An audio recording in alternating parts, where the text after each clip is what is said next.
Jus Riffin. Tuesday night, 8:30 EST. Know where we be. Jus Riffin. Special guest, a tech and talk, a musicology. Jus Riffin. Coming to you live at the same time. Here every week. Jus Riffin. Jump in the room, let's chop it up.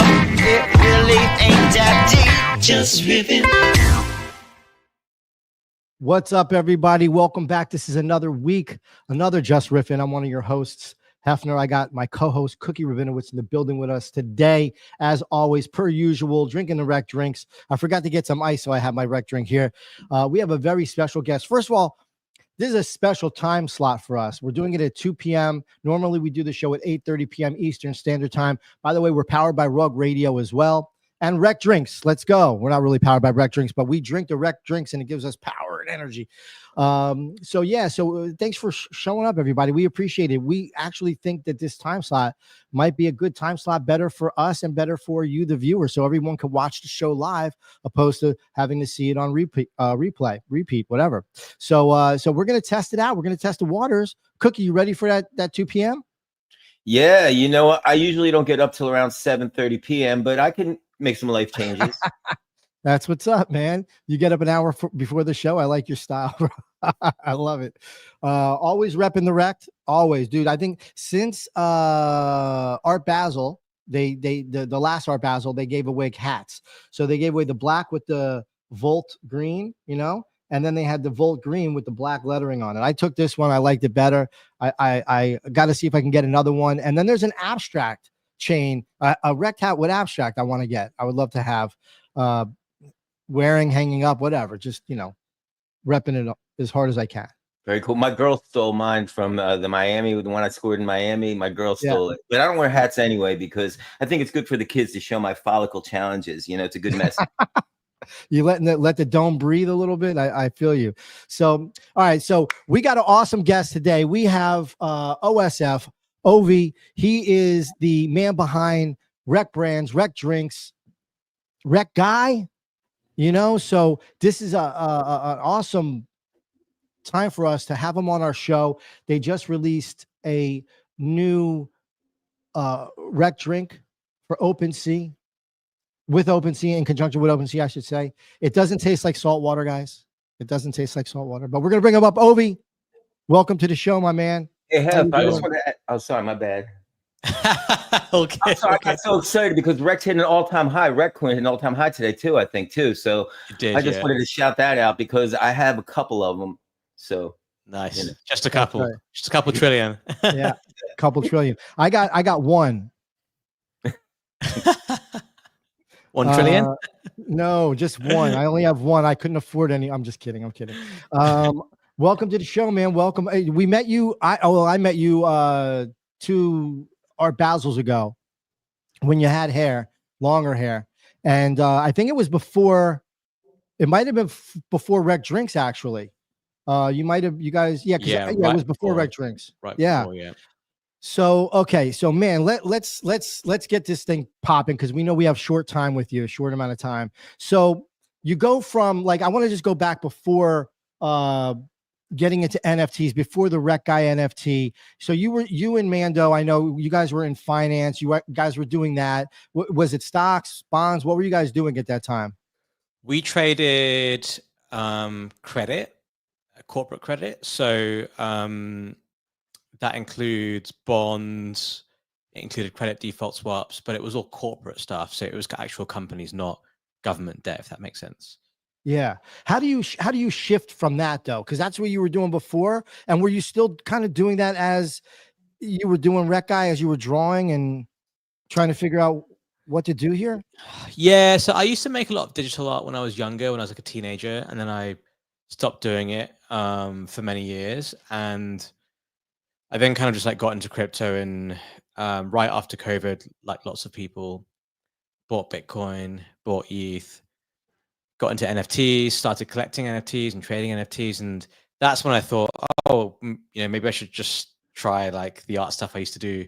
Because when I used to make it when I was a kid or a teenager, there was no crypto, no NFTs or anything, right? So it was just like you would make your art, post it online. Deviant Art is the thing I used to go on. Yeah, DeviantArt. I remember that. Yeah, post it online. That was it. So plus back then also like, you know, there wasn't really like, it was really expensive to get a graphics tablet. So I used to draw things with my mouse on Photoshop, which was obviously, Holy crap. yeah, quite inefficient.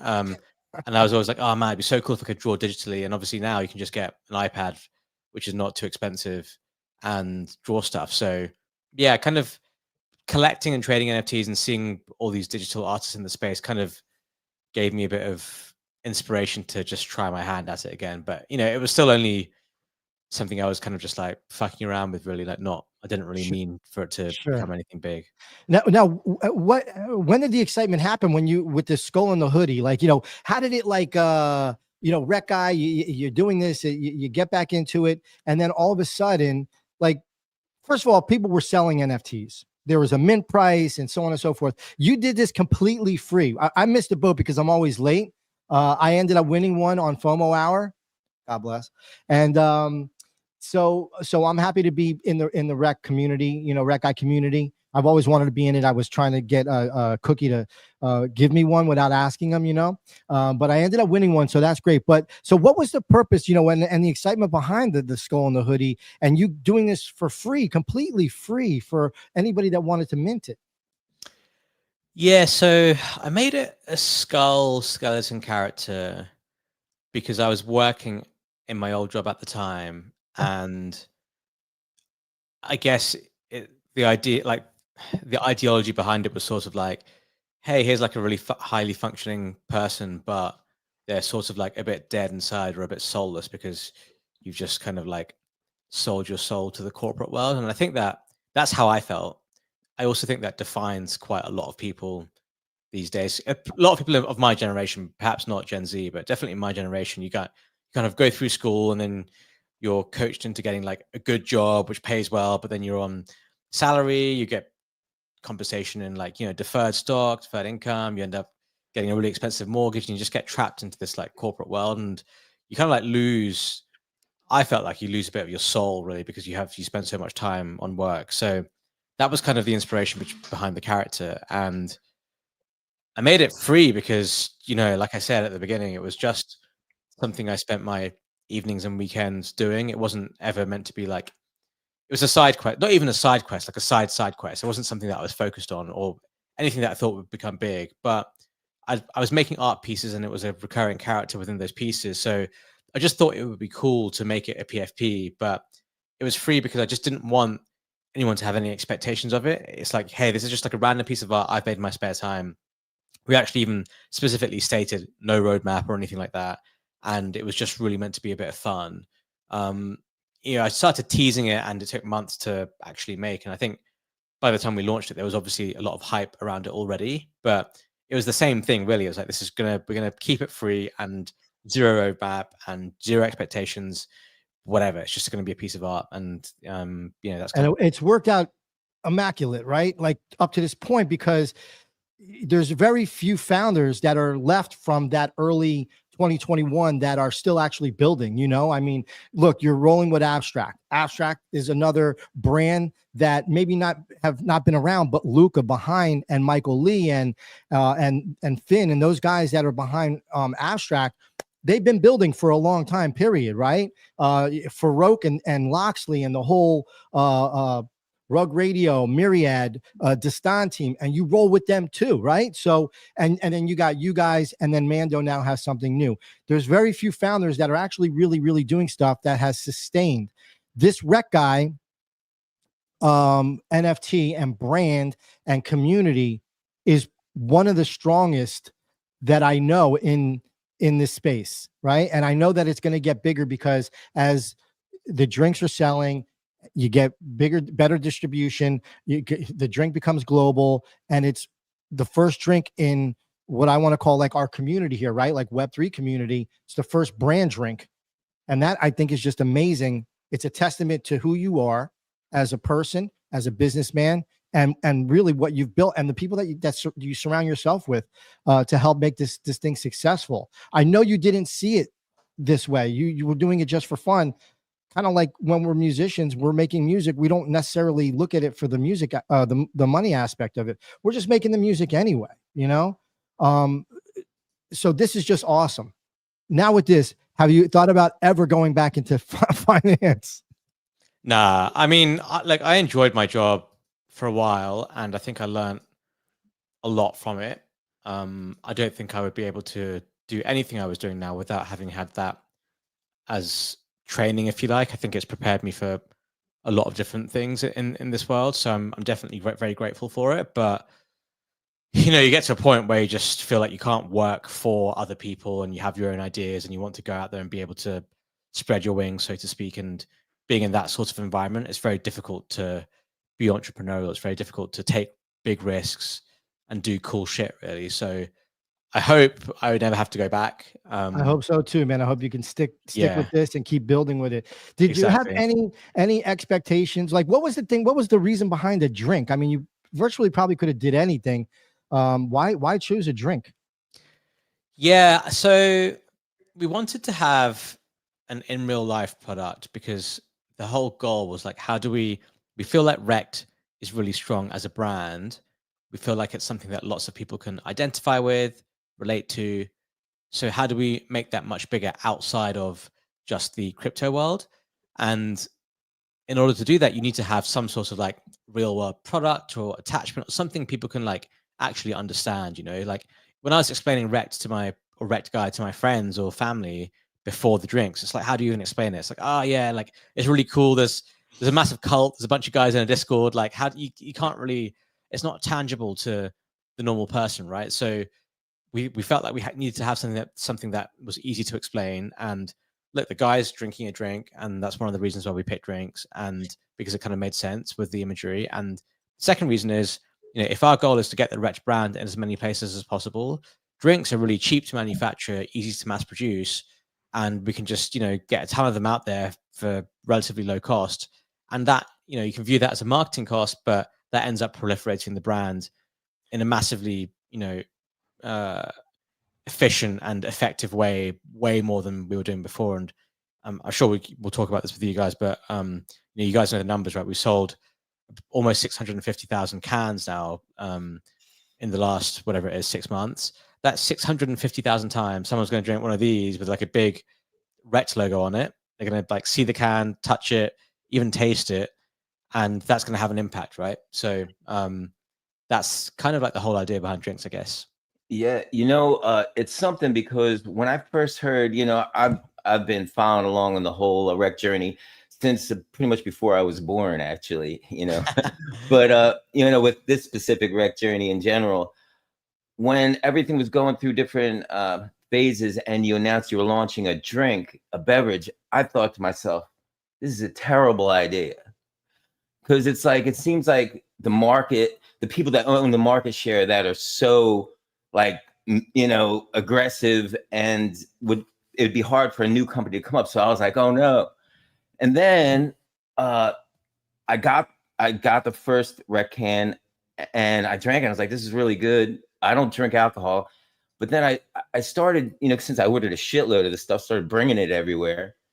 And sincerely, everybody really enjoys it. Like the club I DJ at, I was bringing cases and thinking I got all this shit, and then I started running loan cases. I was like, fuck that, I'm not bringing all this into work all the time, you know. But it's amazing because I think it's the artist, you know, with the packaging and the flavor's good. I mean, how did you figure out the flavoring? Like, what, like, do you guys are, you know, you guys obviously have some kind of taste, you know, too, with the beverage. Yeah. Yeah, it's a good point. You know, pretty much like every single person told me this is going to be a bad idea. Like, I think very few people said this is a good idea. So straight from the beginning, we were already up against it. And even then, like at the beginning, when we first started doing REKT Drinks, my expectations for it weren't what we're going to do now. It was another like fuck around and find out kind of thing. I was like, yeah, everyone says this is a bad idea, and it probably is a bad idea, but we're just going to do it anyway and just see what happens. Basically, that was kind of what happened. And in terms of designing the drinks, you know, we have like a really good manufacturer we've been working with. globally, and you just go over to the test site. You give them an idea of what you want to produce. They mock up a few flavors. Let me ask you, how long did it take you to find that right manufacturer, someone that was actually gonna the chemistry was gonna be good for the flavoring of the drinks, and then for the manufacturing of the product itself?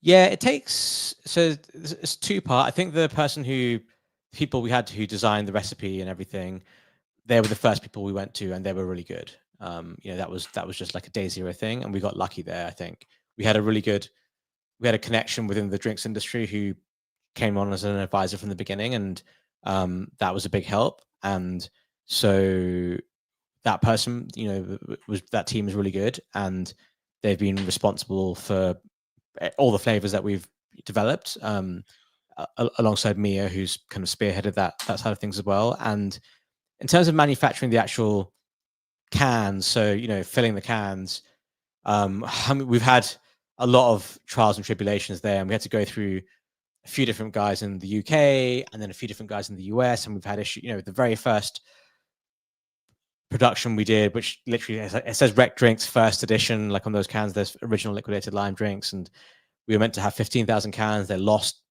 30% of the supply, and it ended up being 3 months delayed and all that kind of stuff. In the US, how did you stay motivated? How did you stay motivated through that frustration?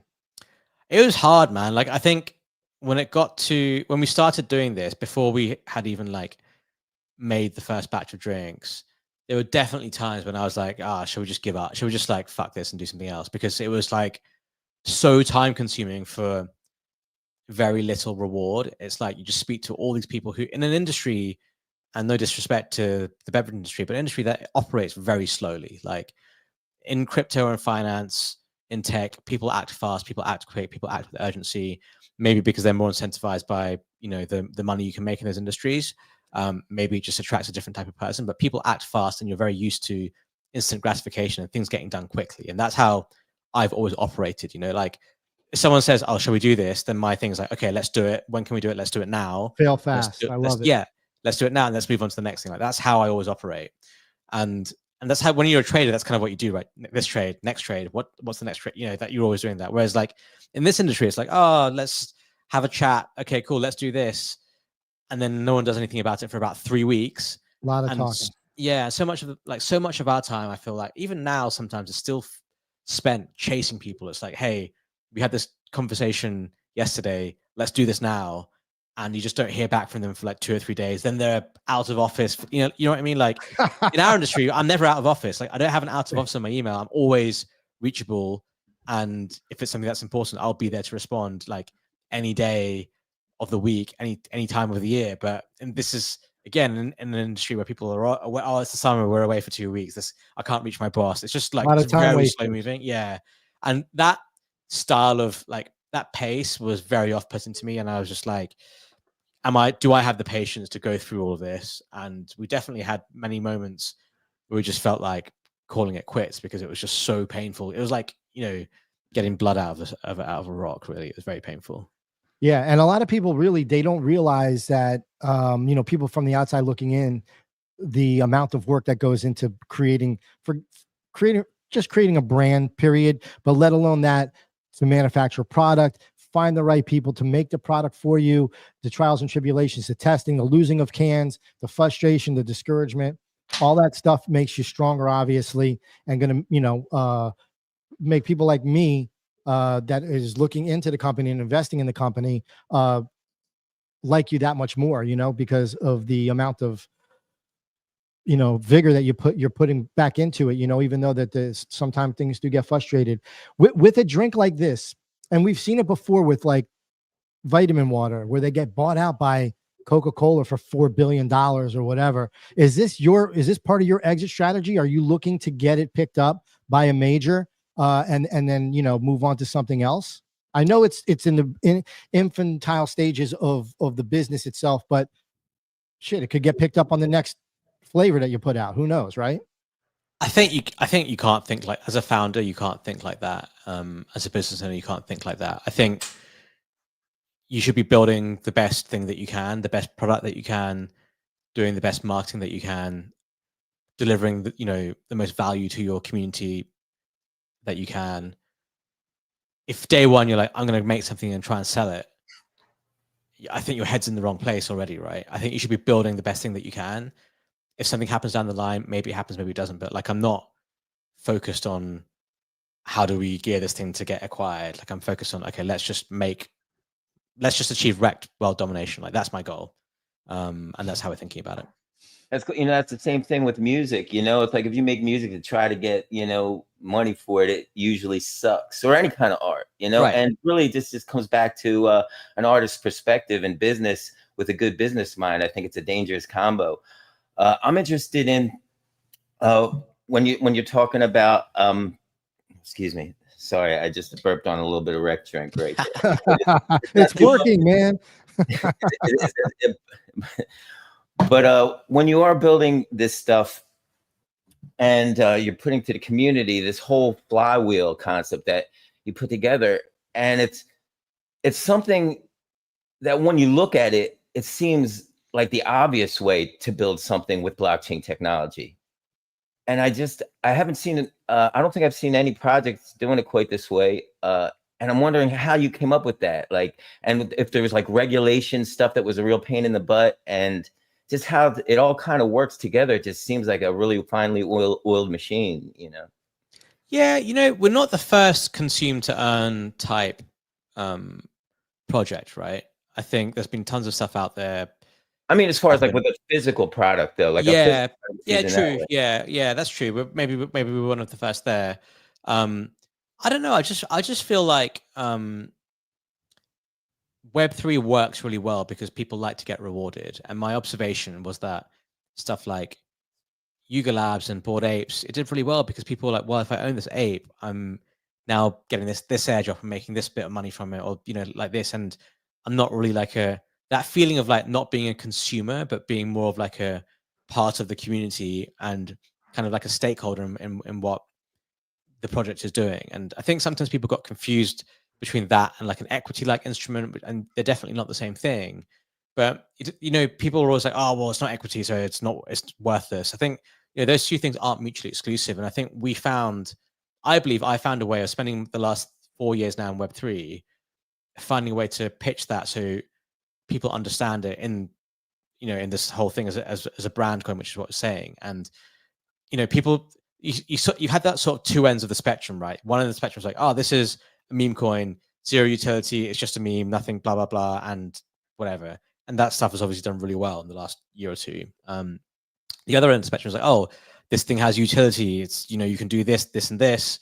It generates this much cash flow or this much buybacks. This is really valuable, and that stuff hasn't done as well, right? But I think the frustration has been like, well, people like to think about utility, and they like to try and they want most people want to own something that they feel like has a story, is useful, and something that they can explain to their friends, or maybe their significant other or their children. But yeah, this is like potentially a good investment because like this is what these guys are doing.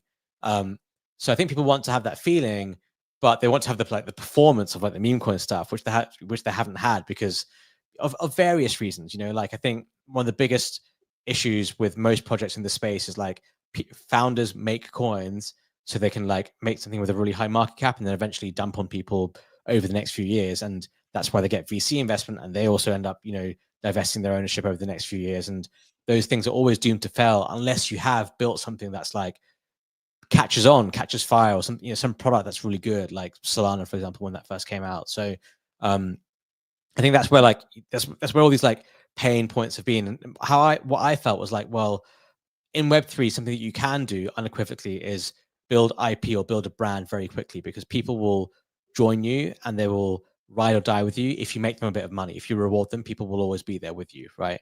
And that's the definition of like brand loyalty, in my opinion. We don't call it brand loyalty here, we call it like loyalty, but you can make it into brand loyalty, right? Like, why shouldn't it be brand loyalty, and why shouldn't we be applying this idea of a brand within Web3? So that was something that I'd observed that made a lot of sense. And the other thing that I observed was like people don't really love utility. They don't like these fake promises. They don't want to be like, oh, well, we're doing this, this, and this, and it's just like someone's saying all this stuff that sounds blowing smoke up your ass. Yeah, intelligent, but they're blowing smoke up your ass, and they're ended up like dumping stuff basically. So I felt like a good middle ground for us was like, okay, we are going to build something. We're going to have a story. We're going to build like a real, company and a real project. And like I mentioned earlier, we'll use like the ability to create this IP and this brand in an accelerated fashion within Web3. But we're also not going to just like tell people shit that's not real. Like, I'm not out here saying REKT coin is going to go, to the moon, or this is like the best, consumer CPG crypto native. I'm not using any of that. I'm just saying, like, it's just a brand coin, doesn't own the IP, doesn't benefit from any of the revenues, falls into the meme coin category. But all I'm saying is, like, if we do really well in the drinks and we gain a lot of attention, the coin will probably go higher. Like, that's just what will happen, right? That's not rocket science. And that's all I'm saying. Yeah. I could have sworn I heard you say on a previous space that REKT Guy is going to be the new Walt Disney. I'm just The new Mickey Mouse. Hey, maybe one day. Maybe one day.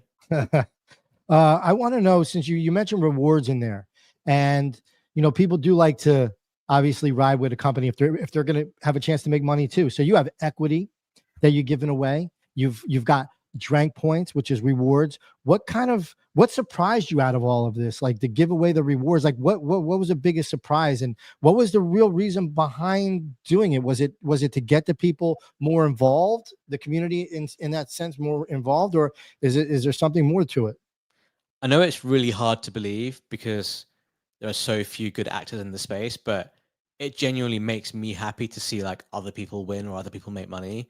And it actually genuinely makes me happy to know that I was the cause of that. And throughout this whole journey, I've had people message me saying like, oh, thanks so much. I minted a REKT Guy and I got a rare one. I sold it and I bought my wife an engagement ring, or bought my fiance an engagement, my girlfriend an engagement ring, or people saying like, oh, like I took my wife on holiday, and that kind of stuff. Like, that's like really cool because I feel like I've made an impact in someone's life that's positive, and like I feel like very rewarded. I feel rewarded by that. So one of the reasons of this whole thing of giving away shit for free is like, can I like impact a lot of people positively, because I actually find that quite fulfilling. Second thing is like, look, it's just to say it bluntly, like I've made a lot of money in this space, and I'm very grateful for that. And I think sort of feel like it's like now my owners to like bring a lot of people with me on that, and especially like our core community who've been there since the beginning. Like, people have been in our community like for 4 years now and have watched me do shit like mint Bored Apes and sell them and buy meme coins and stuff, and everyone's like been through that journey with me. And maybe some people have done those trades, maybe some people haven't, but I feel like I want everyone who's like been on that journey with me to like make something out of it. Like, it's kind of like, that's awesome. I've always like loved team sports. I'm not like a individual player, or I like doing stuff like winning stuff like with friends and with people. So that feeling to me of like winning with other people, not just winning alone, is something that like I much prefer. So that's the other reason. And then like final reason is, right, like you can have a community and they will support you if you do something really cool without getting rewarded. But the reality is, the more you reward people, or even better, the more potential upside you give people, like having a token that can appreciate in value or having equity that can go higher, then people they turn from like, you have like consumers, then you have your community, then you have what I call like turbocharged marketers. And those guys are the guys who will buy your products, but they'll be shelling it relentlessly because they own some equity or they own some of the token. Yeah. And they're like, man, if I play a small part in this and something does happen where it gets, acquired by a big company or whatever, like I'll make some money from it. Like, that's just the way the world works. So that's right. Kind of like all those things together, I think, has kind of made this into what it is now. For sure. Can you sing us a little song about that on your guitar real quick? I'm not as talented as you, J6. Hey, this is a music show and it's okay. You have to start somewhere. Oh, he has his, I didn't even see it back there. I'm used to seeing the skateboard, but feel free to grab that at any time. Cookie will sing. I owe the REKT guys a serenade on the next critical meeting, so I'm gonna save the first one for that one, I think. Real quick, does I don't know, I haven't noticed it, but does REKT Drink have a song? How like a product have a song? Yeah, not really. Actually, we don't. I'm pitching Cookie Rabinowitz to do something. You know what? I love making music, but I want to make sure it fits their brand. So sure. I think they got a high energy thing. I'm more like a sleepy housewives vacuuming their music. Chill vibe. Yeah. Chill vibe. That's the That's But when if any the REKT guys, ladies want to vacuum the floor while they're listening to music, I'm here for you. that's when the next drink with melatonin in it comes out. Then Cookie, you're in for sure. Exactly. Oh man, Exactly. this is awesome. So real quick, I want to take a break from rec for a second. And since we are a music and tech show, I want to know, like, what are you listening to? What inspires you musically? You know, what groups, what bands, what songs get you going? I know that when you were drawing, you must have been listening to some music, right? Yeah, I really like I like all music, but I really like music from the 80s. Like, very big fan of like sort of that glam rock period. Some of like the 80s, slightly more like electro stuff. But to be honest with you, like I like everything. Like I really like Dave Matthews Band, for example, which is not like anything in that genre. So pretty broad. Something that I've done since 2008 is everything I listen to, I sort into like playlists by every quarter of the year. So from 2008 Q2 all the way now to 2024 Q2, I have quarter of songs that I was listening to in that time, which is quite cool because that's now what, like 14 years of this stuff. A lot of And building. 16 years of this stuff, actually. Yeah. And every time I hear a song, I'm like, oh, I know where that's from because that's what I was listening to at that point in my life or whatever. Yeah. So That's what I was going to ask you. Is there songs in that playlist? Because I do the same where I'm like, oh, I remember when I was in elementary school and my mom was driving me to school and this music was on. I add it because it brings me back to that time. It's a feel good song. I actually made a playlist called Feel Good, and it's like a lot of like 70s, 80s new wave and a lot of cool stuff in there. But do you have that stuff too? Like that brings you back to those times that you yeah, feel like good? I will randomly be like, oh, let me listen to like whatever, like 2016 Q4 or 2016 Q3, like the summer of that year, whatever. Like I'll do that, but I'll kind of know in my head like which playlists have which songs and what vibes they have, basically. Yeah. Is there songs that you really like that you haven't heard in like forever and a day, but when the song comes on, you remember the lyrics? Oh yeah, for sure, definitely, all the time, Yeah, all the time. that's awesome. Cookie, I want to pass the mic to you, my guy. Well, we're talking about the REKT guys and the NFTs, and the artwork is just so cool. I mentioned briefly that when I first got into and noticed the NFT space, one of the first things I noticed was the red light district, and having to work.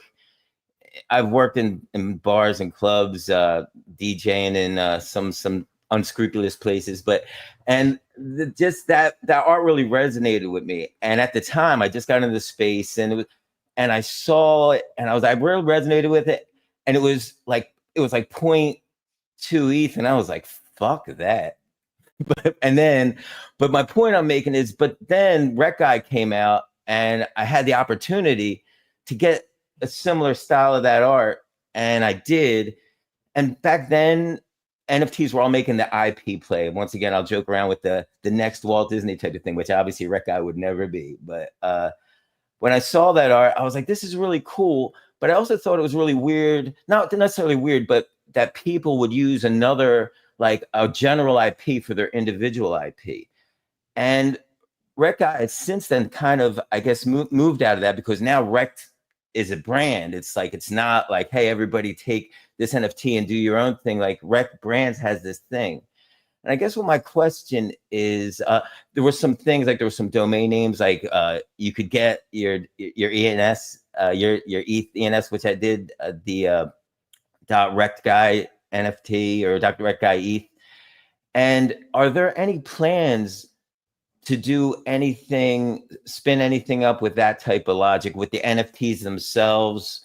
I know they're already doing everything within the REKT Drinks and the REKT Brands, but I mean, is it discouraged, I would guess, at this point to utilize that brand for stuff like that? And another reason why I asked that is because the REKT Guy AI, which I know it's kind of been a little more low key since we've been focusing on the drinks here, but the art it was spinning up was freaking cool as hell. And I'm wondering, like, is it encouraged to utilize that art for people in their own type of things, or do you think it's potentially harming to the brand of REKT Brands if people don't use it?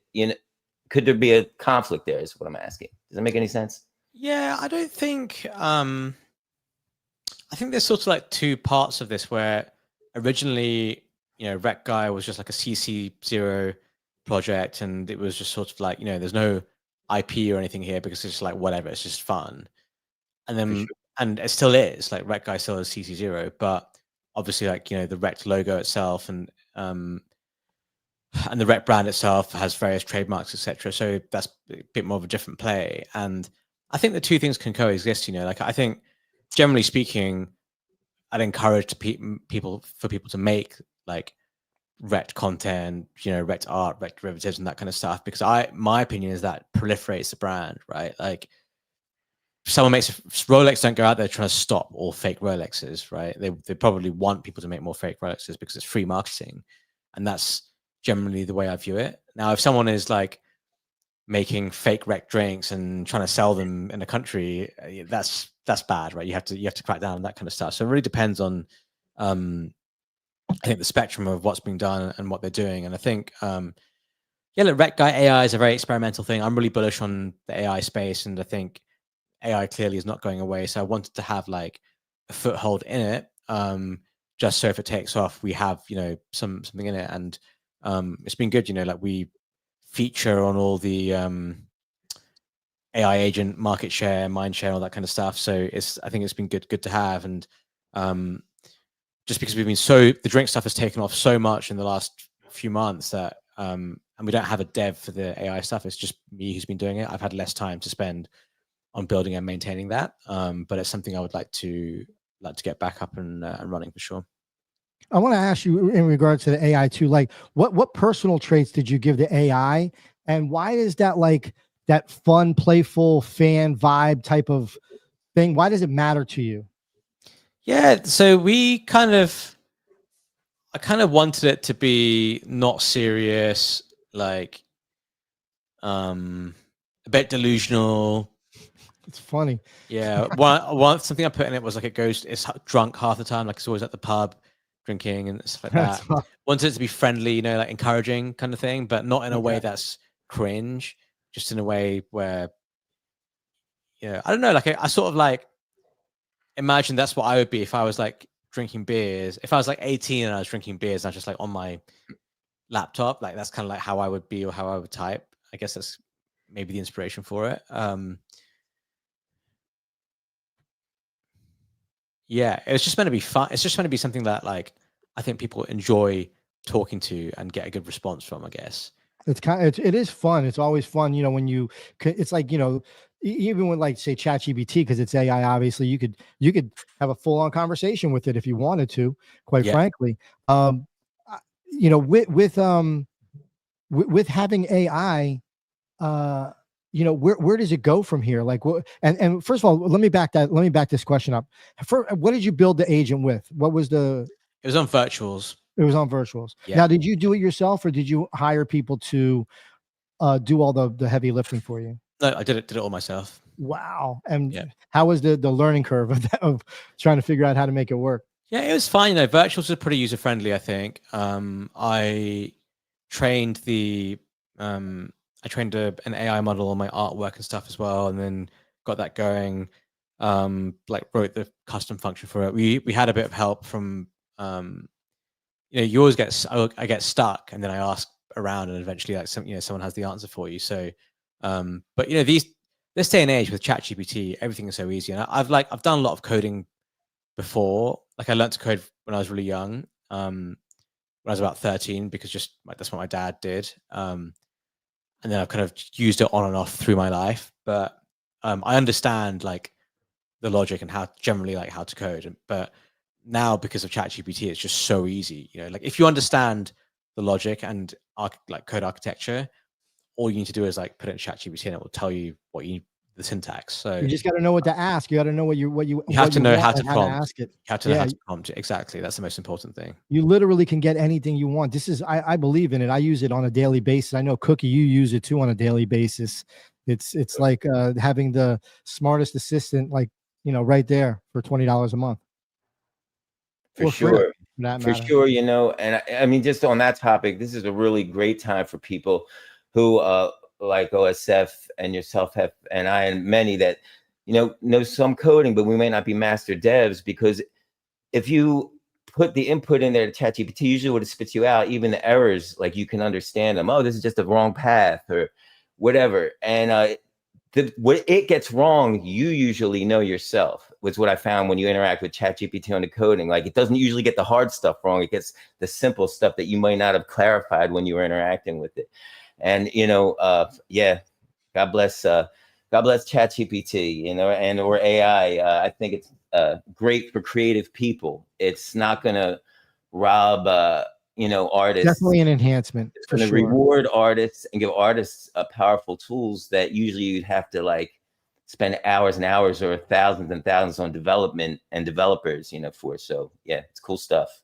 Yeah. Let's talk about the co-branding stuff. So Abstract, now OpenSea with Shipwrecked, which is great. Like, the title of it. I was making jokes like it doesn't taste like salt water, but because the ocean and whatnot. But which might have been funny to do as a prank, but yeah, that's I'm joking here. Yeah. But so the co-branding, like this is great, because obviously we're all involved here with these are brands, these are companies that have housed REKT Guy, for instance, and Abstract is something new. But like, yeah, why the co-branding, and what does that do for the REKT brand itself? Yeah, the co-brand, the collabs was never really like originally part of our plan. And I think after the first drinks drop, we were kind of thinking, okay, what do we do? Obviously, we're going to have new flavors and that kind of stuff. And then when Abstract launched as this consumer-friendly chain and something that was fun and easy for people to use and understand, I was like, okay, we have to do something on Abstract, because this is just like, we're a consumer brand, this is a consumer chain, like there's got to be something we can do. But we don't have any on-chain things, right? We're not a protocol, we're not a platform. So I was like, well, what do we do on Abstract? And then we had the idea of like, okay, Tabs and I had the idea of like, okay, let's just make an Abstract drink and do the same thing as we did with REKT Drinks. But, instead of just earning the drank points, you also earn Abstract XP.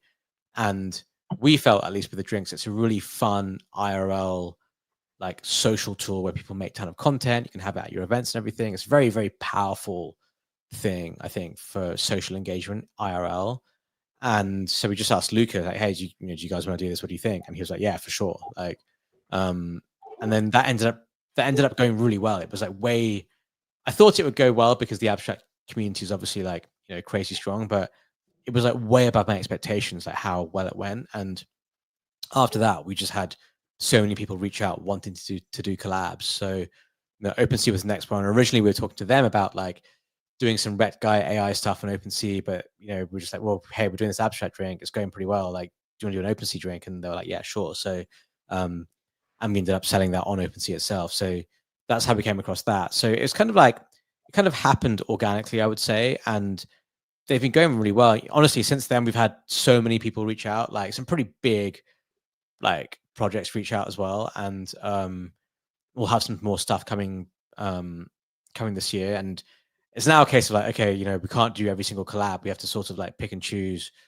Because then it becomes kind of tiresome. It's like, yeah, then it becomes tiresome. Yeah, like there's only so much sparkling water you can sell to people before they're like, what are we doing here? And it's important to get. I think it's important to get access to like new communities, people who maybe don't own REKT or REKT Guys. That's beneficial for us, and it's also beneficial for them. Like, we have to be thoughtful about how we do it going forwards, and the bigger the project, the better it is for us anyway. So we have to be a bit careful and thoughtful about how we do it, but I think we'll have some cool stuff coming this year for sure.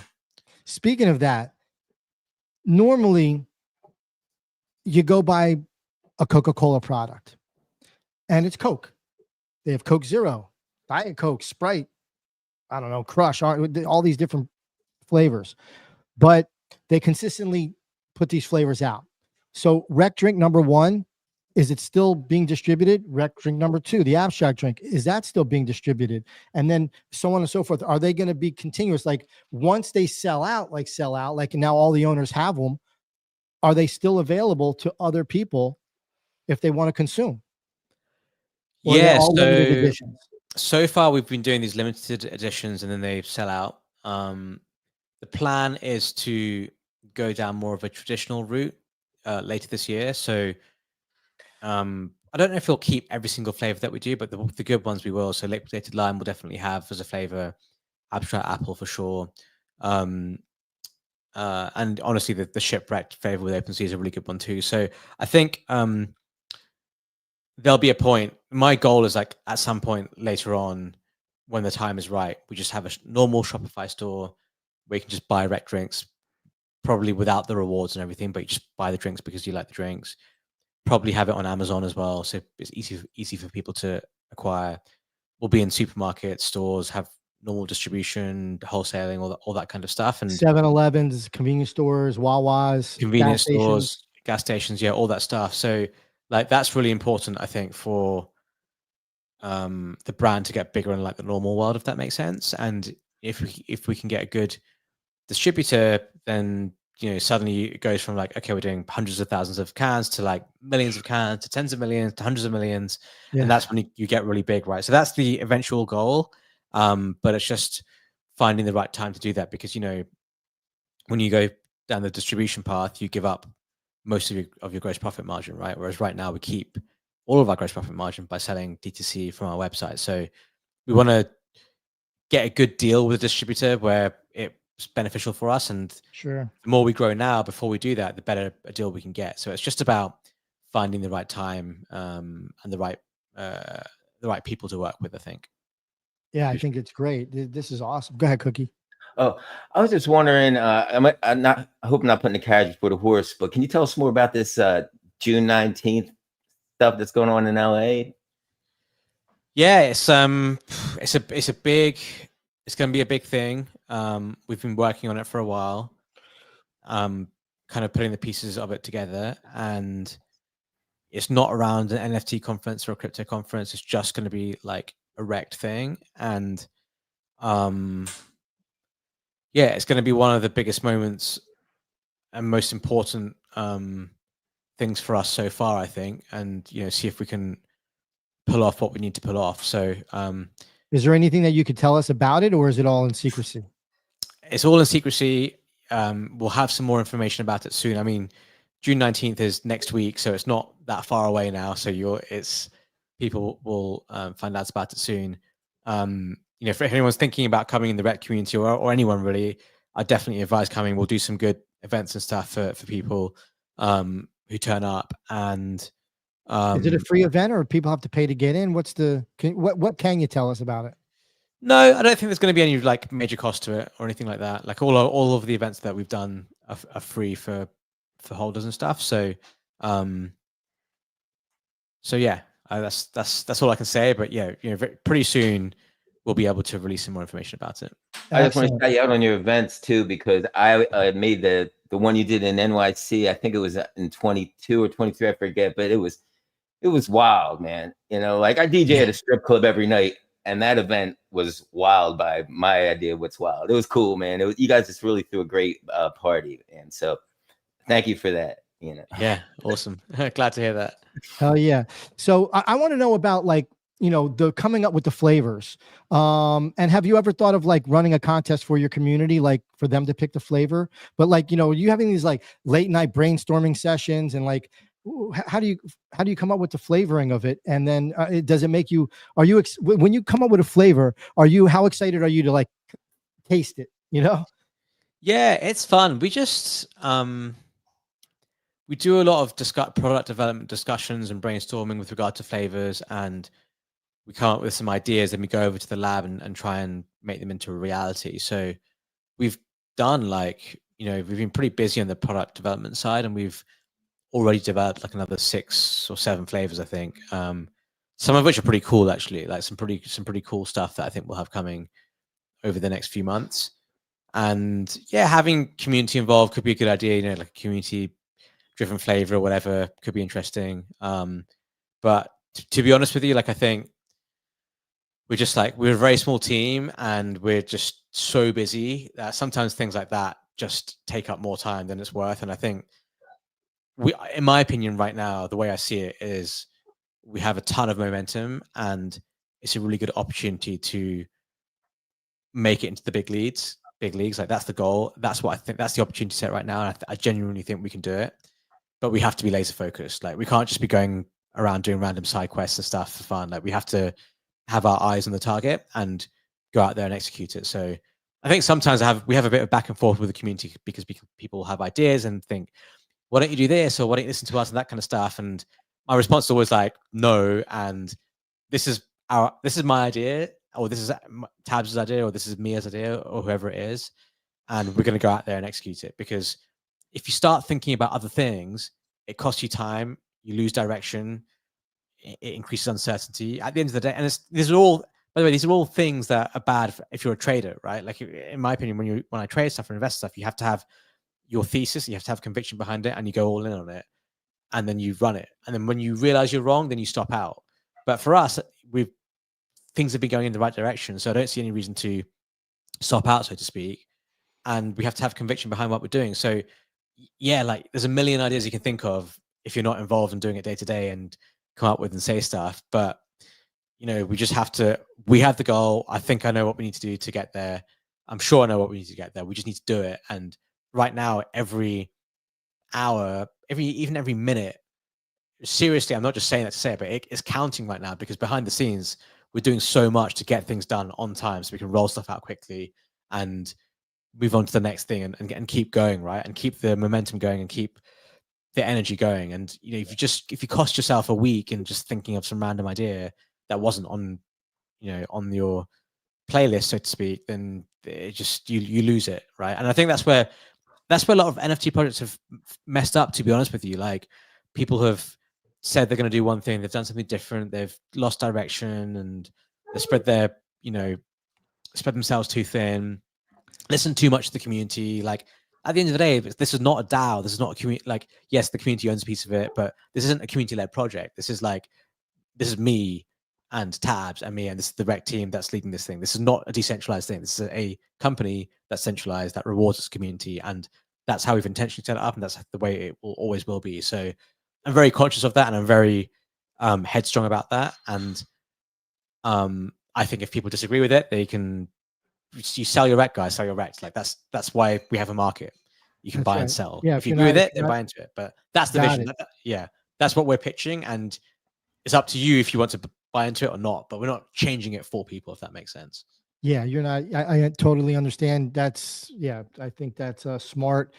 Coming from a smart guy yourself. So yeah, I mean, and I know we were talking about time, and like thing goes by quick, and there's so much to do. So I don't want to keep you. I know you have to zip out of here in about 5 minutes. So I want to wrap it up with just a couple things here. One, I want to, if you could just really briefly, because I got one last question for you, which is like a rapid speed round type of thing. But I want to know, what type of advice would you give what type of advice would you give your old self, you know, if you could look back and then, you know, to what you know today? And like, I guess in the sense that would be some advice that you would give anybody that is new, trying to start a business, to get into something like what you did. Yeah, it's a good question. I would say the main thing is focus on, I think the main thing I would say, and when people ask me what's the advice you'd give to like people starting out as well, I'd say the main thing is to build a community. Like, a lot of people say focus on product. I would say build a community, because you can have the best product in the world, but unless you have a community behind it or some, like, you know, shit hot marketing, then it will never get anywhere. And I'm sure there's like tons of people who've made or invented great things that never got off the ground because they just didn't have the other side of it done properly. If you have a really strong community, you can then make any product, even if it's not that great, but it will probably be well received, right? And you know, everyone loves these drinks, and I genuinely do think it's a good drink. But sometimes I wonder, like, is it a great drink because it's a great drink, or is it a great drink because REKT is a great brand? And we'll never really know the answer to that, because they coalesce quite some bit. But I think I would say, like, you know, don't be myopic, focus on building a community over a long period of time. And if you do well at that and you've established that, then you have a really good chance at doing whatever you want, really, so long as your intentions are genuine and right, and you're not trying to, like, you know, extort.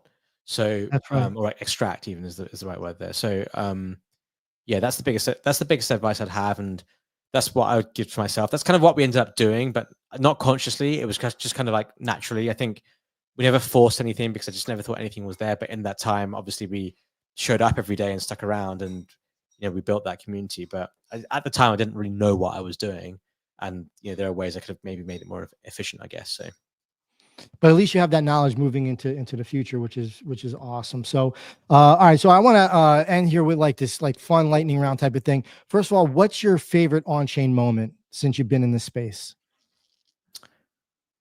Favorite on-chain moment? That's a good question. I think when Snoop Dogg bought REKT Guys, that's just I'll never forget that feeling. It was just the most like mental thing that I've ever seen. Yeah, that was incredible, man. Awesome to have that kind of like celebrity, somebody in that's that big of a celebrity that's bought that's part of the community there is awesome. What about like this one's probably a given, but what's your what's your go-to celebration drink? Red Bull. No, obviously a REKT drink. Oh shit, of course. By the way, Red Bulls have done a big thing too, and I mean they're Formula One racing now. Do you have those kind of visions of like that REKT to be on that level where you're actually sponsoring a Formula One car? I mean, it would be insane to see like a REKT car in Formula One, just putting that positive vibe out there. For sure. Like I love sports, and when you make a certain amount of money, it's like, okay, what's your motivation to keep going hard or keep working hard? Why would you work harder than someone who needs to make money?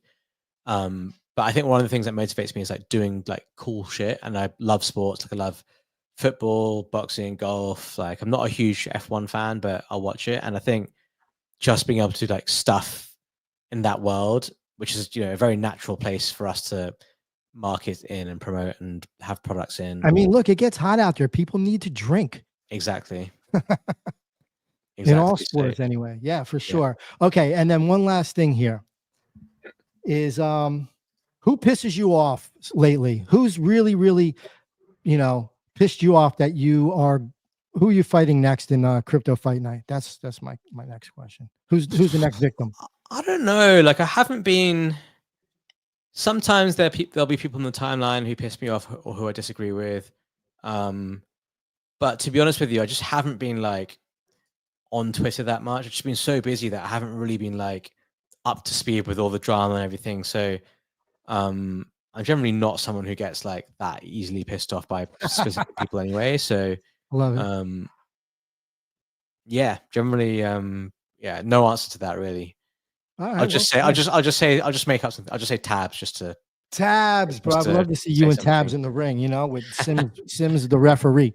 Dude, I appreciate you coming on the show, spending time with us, hanging out with us. I'm excited for the new drink. I'm excited for REKT brand.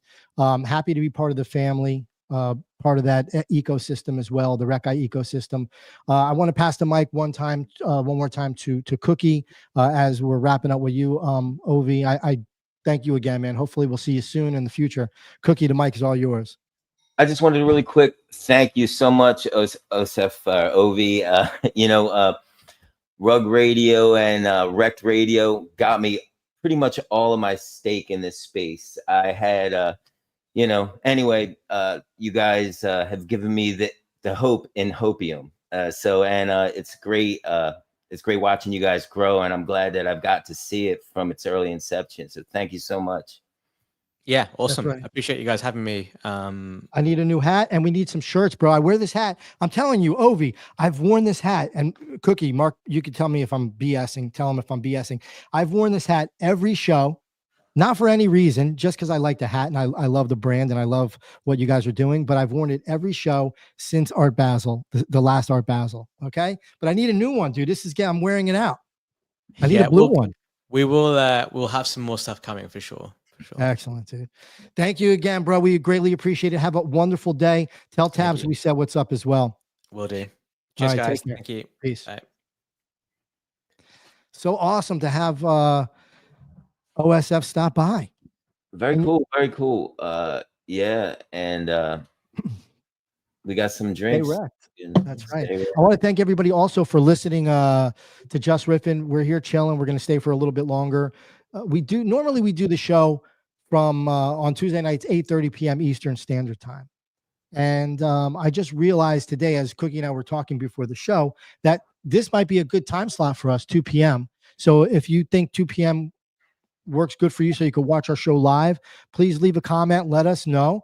We're really thinking of changing the time slot because 8:30 for us is a little bit too late sometimes, but also we don't catch people that are in other parts of the world, like in Europe or Southeast Asia, where it's reasonable for people to be up to watch and enjoy the show live, opposed to it being on a replay. So let us know what you think in the comments, and also let us know what you think the next REKT drink flavor should be. I was gonna pitch like Myriad Markets, because it's black can, and make it like charcoal water, charcoal sparkling water. What would you do? What flavor would you do? I don't know. Maybe you know, I don't know. What flavor, bro? To be honest with you, I'm a very I drink water all the time. Sorry I said water like that, but that's just the way I say water. Some water. But I mean, I did this. It doesn't have a lot of sugar in it. I like all the flavors. So if I'm not drinking water or coffee, I'll take any flavor. I really like them all. I'm easy to please, but this stuff is great. And I know we're not an infomercial for REKT, but I do have to say that when I bring this stuff around to the job or at gigs, people always dig it, and they have no reason to say otherwise. They would be like, So I think they're doing something right over there, and they're definitely working for it, and it's inspiring, So were you drinking? Because I'm a big fan of like sparkling water, seltzer, anything like carbonated water. I love, like, even just plain by itself, I'll drink it. I feel like it's good for digestion, But were you drinking sparkling or this kind of water prior to REKT? Not at all. Just water and coffee, and sometimes I put a little, a little something in my coffee. Very rarely, though. I usually just drink it black. But besides that, and then because I don't like to. But this, it doesn't taste like I'm drinking some like stuff that's like making me feel all like wired or weird. Like if I'm gonna do that, like I'm just gonna do hard drugs. I'm not gonna have a drink. You know what I mean? It's like, we do hard drug flavor with heroin flavored REKT drink. You want to get wrecked for real? Oh my gosh, dude. No, I like it too because it's light. It's like you said, like low in sugar. And as we're, humans, we get older, you got to really lower the sugar intake. Stop with that fucking get old talk, man. I don't want to hear that bullshit. Well, your body, our bodies get older. Our bodies are on earth. Stop it. You didn't even bring, stop it, man. We don't get older, man. I'm just saying, we can't eat sugar. At least I cannot eat candy or sugar like I used to when I was a little kid, right? I don't believe that shit, man. Oh, I just threw my back out. Don't get old, people. Don't on a Twitter space. Holy crap, dude. Okay, so what have you done? What's been going on with you this past week? Normally we do this in the beginning of the show, but we brought Osef on early. So tell everybody like what you've been doing. I know you've been working on your music and stuff, but what's this week been filled for you?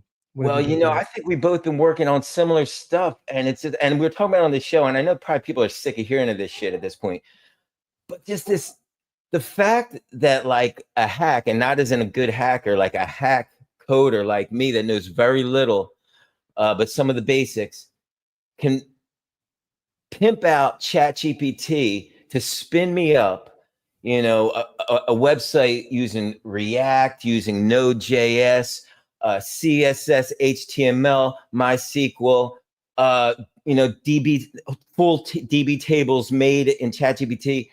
And I know it's not perfect, and a real coder would probably look at the code and maybe say, oh, well, this, and, I don't know, maybe they would, maybe they wouldn't. But I heard, and this is on the music topic, and this is why I want to bring it up. We all probably see the Rick Rubin things on our feeds go by. And I was grinding out with ChatGPT, and I really think I made something truly special, and it's almost ready to launch, and it's using blockchain technology. But not to show that right now, but to show this Rick Rubin statement, because it was cool, I thought. It was just last night, I was scrolling, and he's talking about vibe coding. Have you ever heard of this? No, but I wanted to thank everybody for restreaming our stream. What is it called? Vibe coding? Well, he was just referring to something like vibe coding, and I was like, I saw it real quick, and I spun back and I was like, what the hell is he talking about? And he was basically explaining how coders today, with the use of AI, are what like punk rockers were back in the day. And let me break this down for you because I thought it was really interesting and I resonated with it because of what we were talking about all week, how we're using this stuff. He was saying how, like, you know, first off, music to touch the soul, you know, you don't have to be, you know, Andre Segovia. You don't have to, you know, you can know three out of tune notes and play them and say the song that's in your heart and you can touch somebody. We all know this. And we all know there's nothing, you know, there's good, great things about learning your instrument technically and learning music theory too, if you want to go that route, but you don't need it. Music's not always all about that. So he was comparing that to the coders of today, because coders are like punk rockers, because now they have these AI tools. You have these super creative creative people that aren't necessarily developers. They're not necessarily coders, but they're just super creative people. And they can interact with ChatGPT AI and spin up their ideas in code and actually build something. It's got some fucking soul and it's fun to use. And not to say that, you know, real devs don't have that same creativity and the same soul, but I think this is a new, he coined the phrase, I'm rambling on, but he coined it, vibe coding. I just thought it was so cool. I thought it was really cool because, you know, we always see people talking about good vibes and stuff here on the space. That's right. And I totally could relate to that because I think that's what I'm doing right now. I'm creating fun shit that I have no idea if anybody else will like, but I'm having fun making it and I'm creating it for something that I would enjoy doing. And I would never be able to do that without like a $10,000, $20,000, $30,000 budget in the past, or without hours and hours of time learning how to code. I've spent hours learning how to code, but not enough to do what I'm doing here, you know? Yeah. So it's really cool. So I would encourage anybody who's got these ideas and always like, oh, I wish there was an app for this. I wish there was an app for that. And you thought it would be a cool idea. I really encourage you to fuck around and find out, man. Get in these programs. Right. Claude, what's it? Claude AI, is that one? Claude AI, yeah, that's another like ChatGPT kind of thing. Start out and you're going to have hours of broken builds and things that fail. But while you're doing that in ChatGPT, you're going to learn the mechanics and see the architect and see how this works. That's right. And it's really cool, man. I'll tell you what, I love it. It's another part of music to me. Like coding is another part of music to me now. It's just like it's a part of you're being creative. You're using your mind, for sure. Mental gymnastics and asking questions. Like if you, like we were talking earlier on the show, you know, if you have the basics of coding and you kind of understand the language, HTML language, the CSS, you understand what Java's doing or anything else, you kind of, you know, from doing research or just because you like it, so you know a little bit about it. It's going to help you out a lot too if you're trying to do stuff, because you know what questions to ask, or like Cookie said earlier, you kind of know what to look for. Like, let's say the path is broken, or, you know, it's missing a bracket or something, you know, you'll know what it actually, what the actual error means, you know? So yeah, I encourage it too. I think that's great. Like if you have an idea and the product is not out there, like the item is not out there, go and do it. And I'll give you a perfect use case. I'll give you a perfect example. My cousin has a successful chemical company, chemical business, right? Where they manufacture and they distribute like degreasers and ice melt, like everything that you can possibly imagine for, you know, government sites or like big warehouses like Coca-Cola, for instance, Pepsi-Cola, you know, they got to clean the floors, the trucks. Anyway, she uses a specific accounting software. But that accounting software will not send out collection letters when somebody owes you money. So what I did was I used ChatGPT. I love it. To create I basically I have to manually grab the report from QuickBooks Online. Now I could use QuickBooks API and not have to do that manually. I can have ChatGPT write me a script to pull the data that I need, exactly the data that I need, and put it into this Google Sheet. And then from the Google Sheet, execute another script that'll take the data, let's say it's billing address, due date, and open balance, to put it in onto the document in placeholders where those things need to go, and it fucking does it automatically.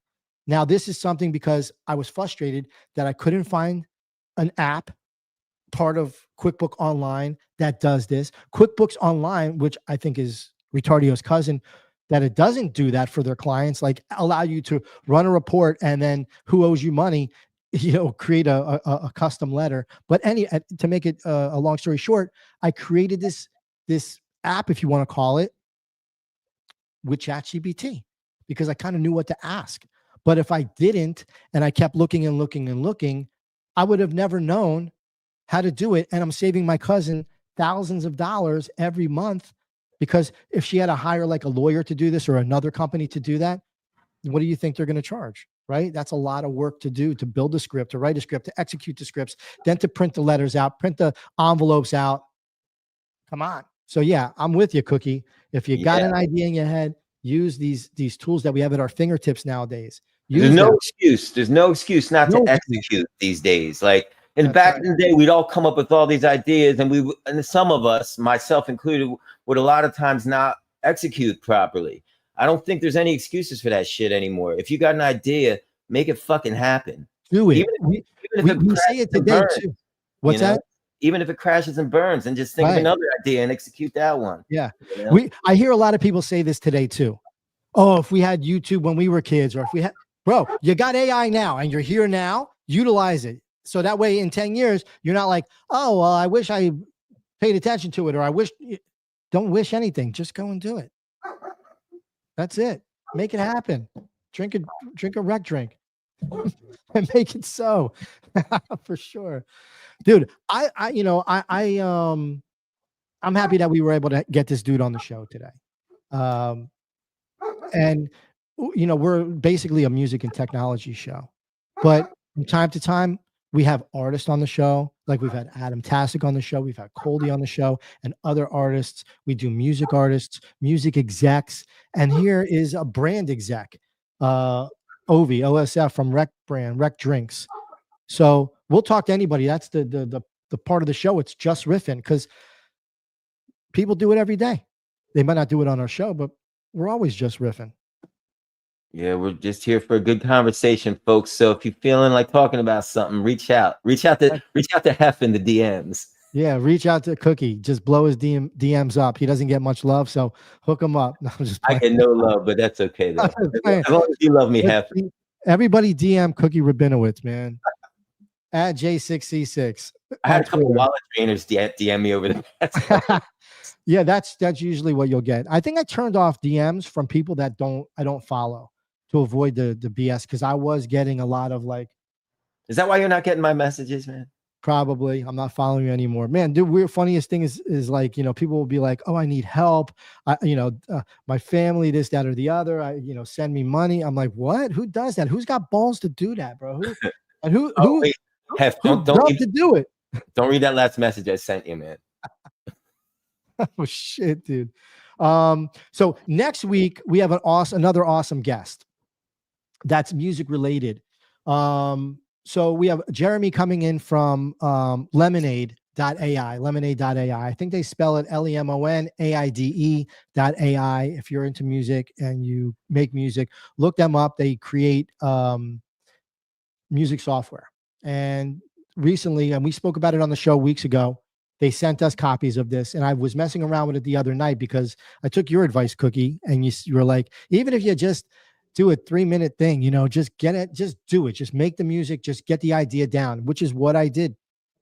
And I had some fun using this tool. It's called Spawn, and Spawn is there's melodies and chords that are made by humans, but Spawn, the engine of it, I believe, and we'll get more information on it next Tuesday night, that it, by AI, it will spawn, it'll spin out new melodies, new rhythms. So that way nothing is the same.